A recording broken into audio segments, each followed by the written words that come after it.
ថ្ងៃនេះនាងខ្ញុំនឹងបង្ហាញពី tool AI មួយចំនួនដែលអ្នកបង្កើតមាតិកាគួរតែសាកល្បង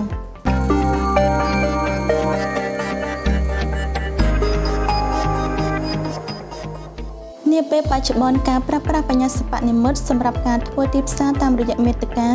គឺកំពុងក្លាយជាឧបករណ៍ដ៏សំខាន់សម្រាប់អាជីវកម្មនិងក្រុមហ៊ុន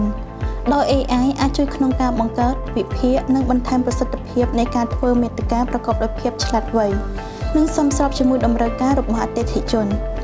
ជាក់ស្ដែងយោងតាមគេហទំព័រ Dimensity បានបង្ហាញថាក្នុងឆ្នាំ2025 67% នៃម្ចាស់អាជីវកម្មខ្នាតតូចនិងអ្នកធ្វើទីផ្សារប្រើប្រាស់ AI សម្រាប់ការធ្វើទីផ្សារតាមរយៈមាតិកានិង SEO ហើយប្រហែល 68% នៃអាជីវកម្មបានរាយការណ៍ថា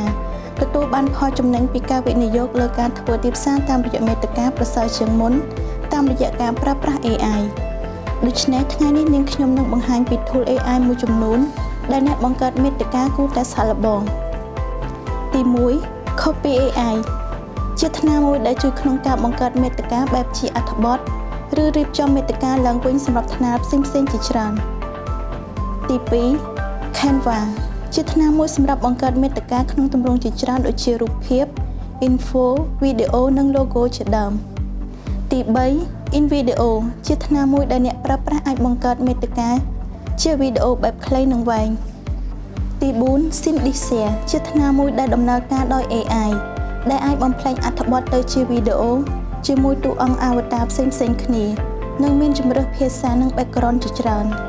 ទី5 Merge ជាថ្នាលមួយដែលប្រើប្រាស់សម្រាប់ផ្លាស់ប្ដូរពីអត្ថបទទៅជាសំឡេងនិងទី6ចុងក្រោយ ChatGPT